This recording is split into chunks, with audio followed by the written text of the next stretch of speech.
Hello students. तो हम पढ़ रहे थे क्या एनालिटिक्स, जो क्या है सीएनएस स्टिमुलेंट्स के तौर पे यूज होते हैं। सीएनएस स्टिमुलेंट्स क्या होते थे? वो ड्रग्स जो इंक्रीज कर देते हैं activity of body, activity of जो नर्व्स थी उनको इंक्रीज कर रहे थे सीएनएस स्टिमुलेंट्स। सीएनएस के अंदर क्या आता था? Brain and spinal cord. Brain and spinal cord से क्या निकलते हैं? न्यूरॉन्स, जो क्या होते हैं ब्रेन से स्पाइनल न्यूरॉन्स, ब्रेन से निकलते हैं cranial nerves and spinal cord से निकलती है स्पाइनल नर्व्स, जो आगे एक्ट करती है पीएनएस की तरह। पीएनएस क्या है? Peripheral nervous system. And then वो क्या आगे एक्ट करती है सिंपैथेटिक एंड पैरासिम्पैथेटिक के तौर पे। तो वो पैरासिम्पैथेटिक एंड सिंपैथेटिक को हम क्या बोलते हैं? ANS. ANS is autonomous nervous system. So CNS stimulants, ये तो CNS and CNS stimulants are the drugs which stimulates our brain and the spinal cord.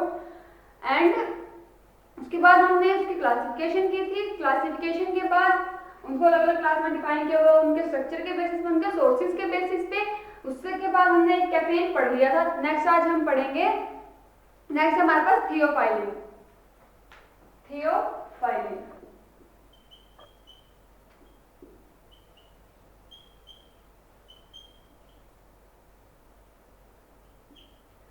Theophylline भी क्या है? एक xanthine का डेरिवेटिव है, नेचुरली ओकरिंग होता है। उसको हम क्या कहते हैं? It is an alkaloid. It is 1,3-डाइमिथाइलxanthine। दिस इज अ अल्कलॉइड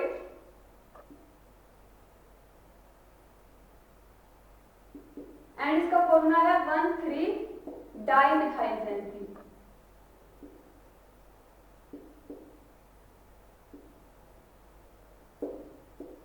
अगर आप लोगों को याद हो तो हमने कैफीन का स्ट्रक्चर पढ़ा था। कैफीन के केमिकल नेमिंग थी 1,3,7-ट्राइमिथाइलxanthine, बट थियोफाइलिन के अंदर 7 वाला मिथाइल हट गया है एंड उसमें आता है 1,3-डाइमिथाइलxanthine, यानी कि प्रॉपर्टी सेम होंगी। xanthine की तरह ही एक्ट करता है। xanthine का स्ट्रक्चर बना हुआ, xanthine का डेरिवेटिव है थियोफाइलिन। एंड बट आइसोमेरिक है किसके साथ? थियोब्रोमाइन के साथ। आइसोमेरिक विद थियोब्रोमीन के साथ। आइसोमेरिक विद थियोब्रोमीन कह सकते हैं हम। क्या है ये? Isomeric with theobromine.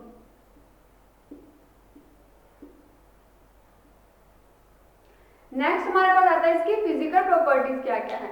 जो बनता है थियोफाइलिन, थियोफाइलिन का मिलता है व्हाइट क्रिस्टलाइन पाउडर की फॉर्म में, जो ऑर्डरलेस होता है, बिटर इन टेस्ट होता है। White crystalline powder, odourless, bitter in taste. Solubility क्या है? स्लाइटली सोल्यूबल है वाटर के अंदर, बट सोल्यूबल है अल्कली हाइड्रोक्साइड के सॉल्यूशंस के अंदर। Slightly soluble in water but soluble in solutions of alkali hydroxides. Then आता है उसकी सोल्यूबिलिटी को इंक्रीज करने के लिए अगर हमें क्या करना है, to increase the solubility of theophylline. Theophylline की सोल्यूबिलिटी कम है वाटर के अंदर, उसकी सोल्यूबिलिटी को इंक्रीज करने के लिए अगर हम उसके अंदर इथाइलिन डायमाइन ऐड करते हैं, उसका बना दे ethylene diamine salt. Ethylene diamine salt.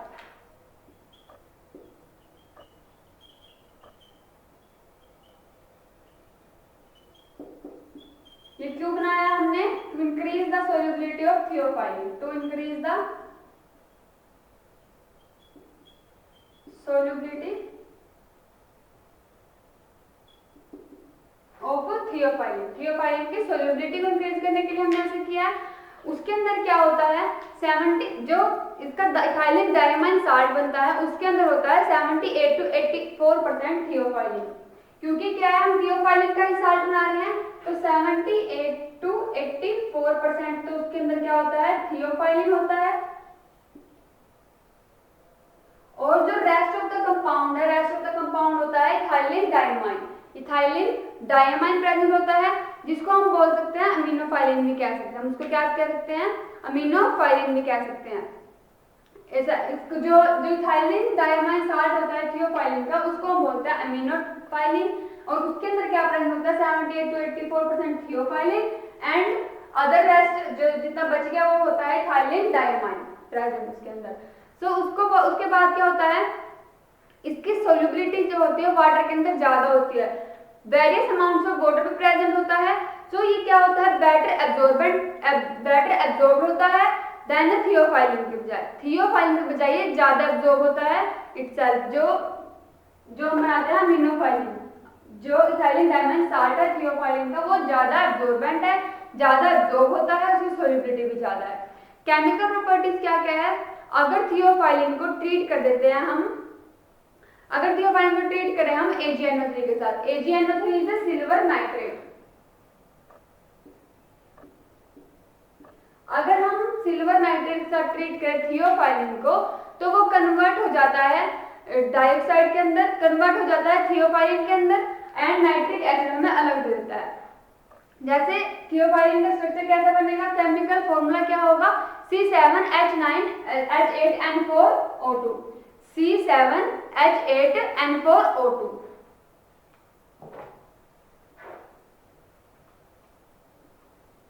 C7H8N4O2, इसमें हमने डाल दिया AgNO3, तो ये क्या बनेगा, C7H7N4O2 Ag plus HNO3, nitric acid ये अलग निकाल देगा। तो ये इसकी है chemical property, C7H7N4O2 Ag plus HNO3 nitric acid ये में दे देता है। स्टेबिलिटी एंड स्टोरेज क्या क्या होएगी, क्योंकि थियोफाइलिन को एक वेल क्लोज कंटेनर के अंदर रखा जाता है क्योंकि वो इजीली डिकम्पोज हो जाता है। देन अमीनोफाइलिन है वो क्या कर देता है, एब्जॉर्ब कर देता है कार्बन डाइऑक्साइड को with the liberation of theophylline. अगर वो कार्बन डाइऑक्साइड को अब्जॉर्ब कर लेगा अमीनोफाइलिन, अमीनोफाइलिन क्या है, इथाइलिन डायमंड साल्ट है जो थियोफाइलिन का, उसी को हम क्या बोलते हैं, अमीनोफाइलिन। अगर वो अब्जॉर्ब हो जाए, कार्बन डाइऑक्साइड को अब्जॉर्ब कर ले, तो वो क्या करता है, थियोफाइलिन अलग निकाल देता है, खुद लिबरेट हो जाता है एंड अफेक्ट होता है बाय लाइट से, इसलिए उसको किसमें रखते हैं, air tight and well closed containers के अंदर, ताकि उसका कॉन्टैक्ट है जो कार्बन डाइऑक्साइड के साथ वो ना हो पाए, उसको अवॉइड कर सके हम। यूजेस क्या क्या है, ये ब्रोंचोडिलेटर में यूज होता है, ब्रोंचोडिलेटर पोटेंट ब्रोंचोडिलेटर है एंड इट इज यूज्ड, क्यों यूज किया जाता है, to treat, to control acute and chronic asthma, acute and chronic asthma को ट्रीट करने के लिए यूज किया जाता है, क्रोनिक ऑब्स्ट्रक्टिव लंग डिसीज को ट्रीट करने के लिए यूज किया जाता है, एक्यूट ब्रोंचोस्पैज्म को ट्रीट करने के लिए यूज किया जाता है। एंड क्योंकि कैफीन की क्या थी, वीक डायूरेटिक एक्शन शो करता था, ये स्ट्रॉन्ग डायूरेटिक एक्शन शो करता है, इसका क्या है, डायूरेटिक एक्टिविटी शो करता है, डायूरेटिक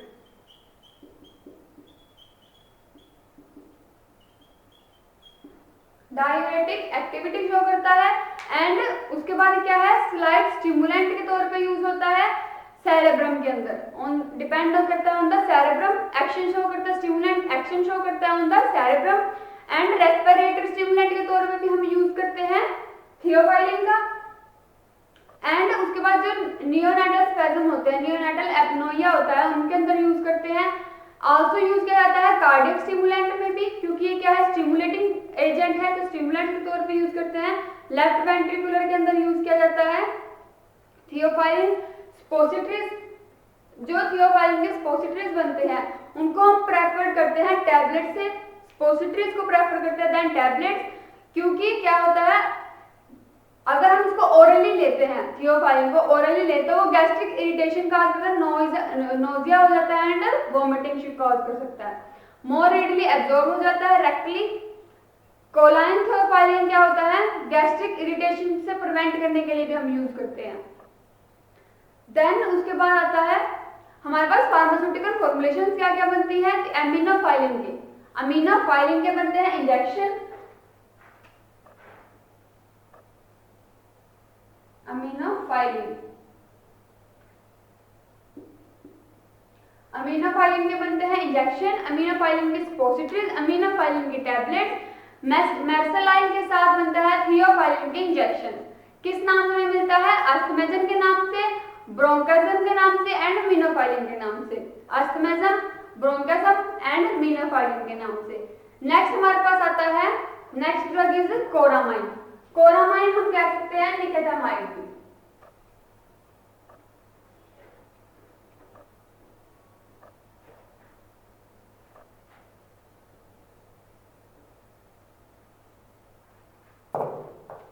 निकेतामाइड,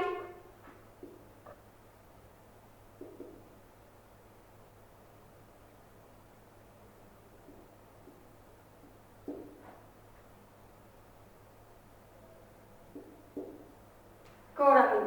निकेतामाइड क्या होता है? ये भी क्या है? एक सिंथेटिक सीएनएस स्टिमुलेंट है, synthetic CNS stimulant.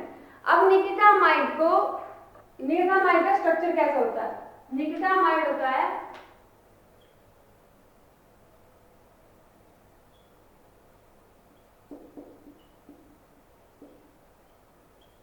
This is the निकेतामाइड, numbering 1 2 3 4 5 6। ये है निकेतामाइड का स्ट्रक्चर। अब निकेतामाइड का केमिकल नेम कैसे करेंगे? N और N पोजीशन पे प्रेजेंट है डाईमिथाइल। डाईमिथाइल की जगह यहाँ पे है diethyl. Diethyl NN diethyl pyridine, ये होती है पिरिडिन की रिंग। अभी मैंने लास्ट लेक्चर में बताया था पिरिडिन की रिंग कैसी होती है। दिस इज द पिरिडिन, ये है NN डाईइथाइल। और थर्ड पोजीशन पे प्रेजेंट है कार्बोक्सामाइड। ये है कार्बोक्सामाइड, NN डाईइथाइल एंड ये है पिरिमिडिन। पिरिडिन की रिंग है तो क्या केमिकल नेमिंग होगी? NN diethyl pyridine. Third position में प्रेजेंट है carboxamide.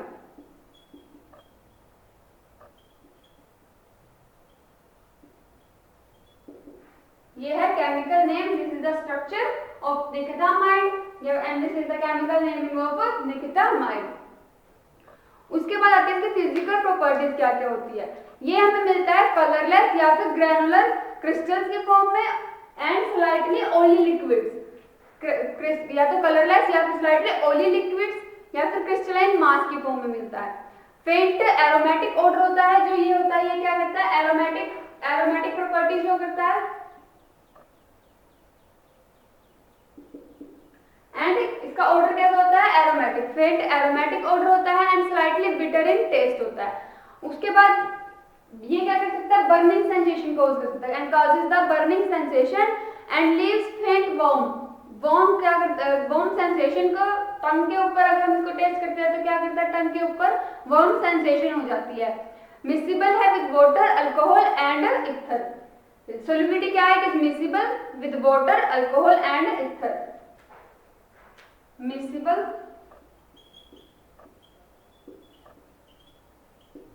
with water, alcohol and ether. It is miscible with water, alcohol and ether. Chemical properties क्या क्या है? अगर हम इसको हीट करें विद सोडियम हाइड्रोक्साइड के साथ, विद सोडियम हाइड्रोक्साइड, तो क्या होगा? ये हमें दे देगा एक तो जो डाइथाइलमाइन है यहाँ से अलग हो जाएगा एंड कार्बोक्सिलिक एसिड वाली एक सोडियम कार्बोक्सिनेट का अलग मिल जाएगा हमें। तो क्या बनेगी?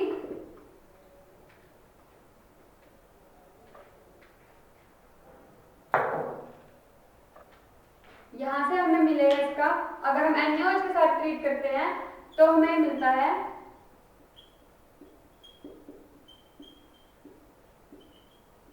एक ये प्रोडक्ट एंड मेन प्रोडक्ट हमें मिलता है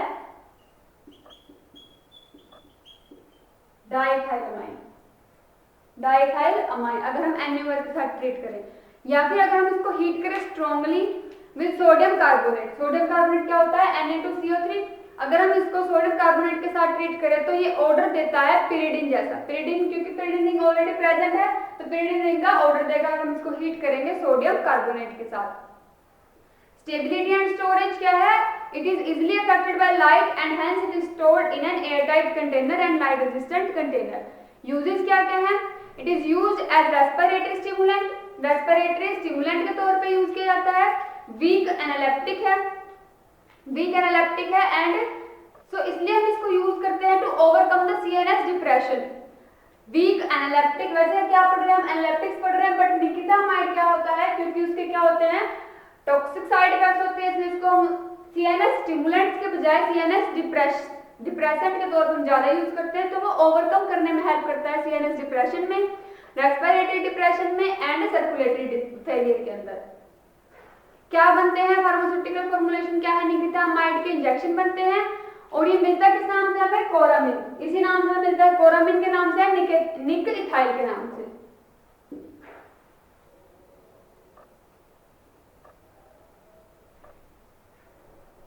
कोरामिन एंड निक इथाइल, निकितामाइड के इंजेक्शन बनते हैं एंड मिलता है हमें कोरामिन एंड निक इथाइल के नाम से। ये है इसके ब्रांड नेम। तो ये था निकितामाइड, हमारे पास जो है कोरामिन भी होता है जिसको हम कोरामिन भी बोलते हैं। तो नेक्स्ट ड्रग हमारे पास आती है डेक्सामेफेटामाइन।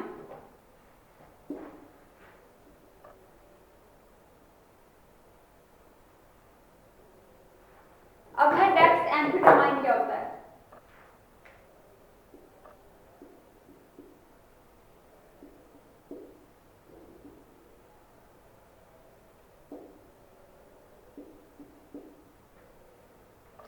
डेक्सामेफेटामाइन और मिसलेनियस का हमारा एग्जांपल है सिंपैथोमिमेटिक ड्रग्स का।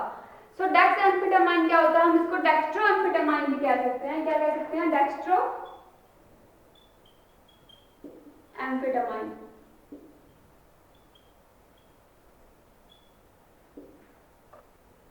क्या क्या प्रॉपर्टीज है इसकी, इसका बनता है सल्फेट साल्ट, इसका डेक्सामेफेटामाइन का बनता है sulphate salt. It's sulphate salt बनता है ऑफिशियली, जो होता है व्हाइट क्रिस्टल पाउडर की फॉर्म में, ऑर्डरलेस होता है, बिटर इन टेस्ट होता है, सलाइन या फिर क्या कहते हैं स्लाइटली बिटर टेस्ट होता है। सोल्यूबिलिटी क्या है, सोल्यूबल है इन वाटर के अंदर, सोल्यूबल इन वाटर।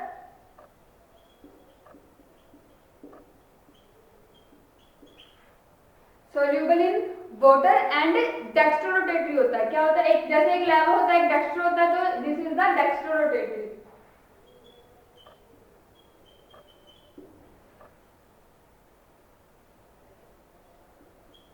क्या होता है, ये डेक्स्ट्रोरोटेटरी होता है, क्योंकि क्या करता है ये 3 to 4 टाइम्स मोर पोटेंट होता है देन इट्स लेवो पार्ट। एम्फेटामाइन का एक होता है लेवोरोटेटरी, एक होता है डेक्स्ट्रोरोटेटरी। तो जब डेक्स्ट्रोरोटेटरी पार्ट हम यूज करते हैं एनालिटिक्स में, तो डेक्स्ट्रोरोटेटरी क्या होता है 3 to 4 टाइम्स मोर पोटेंट होता है देन लेवो पार्ट, देन उसके लेवो पार्ट से मोर पोटेंट होता है। Stability and storage in an air tight container because it is can easily decompose by light. Uses क्या क्या है, इनडायरेक्ट एक्टिंग सिंपैथोमिमेटिक की तरह यूज होता है, सिंपैथोमिमेटिक ड्रग है, तो indirect acting sympathomimetic with strong CNS stimulant. अगर सीएनएस स्टिमुलेंट के साथ अगर हम दे दें तो क्या करता है, इनडायरेक्ट एक्टिंग सिंपैथोमिमेटिक ड्रग्स की तरह ये एक्ट करता है। और टू ट्रीट किसके लिए, नार्कोलेप्सी को ट्रीट करने में यूज किया जाता है। अटेंशन डेफिसिट जो डिसऑर्डर्स होते हैं चिल्ड्रन के अंदर, उनको ट्रीट करने के लिए यूज करते हैं। एक्सोजीनियस ओबेसिटी जो हो जाती है उसको ट्रीट करने के लिए यूज करते हैं, क्योंकि इसके अंदर क्या होता है, एनोरेक्सियंट इफेक्ट होता है, एनोरेक्सियंट इफेक्ट शो करता है, इसलिए इसको यूज करते हैं हम एक्सोजीनियस ओबेसिटी को ट्रीट करने के लिए। तो ये थे इसके यूजेस। सो यहाँ पे हमने एनालिटिक्स हमारा चैप्टर कंप्लीट होता है, सारी उसकी हमने ड्रग्स पढ़ ली जो हमारे लिए सिलेबस के अकॉर्डिंग मेन ड्रग्स थी, वो सारी हमने पढ़ ली। So thank you.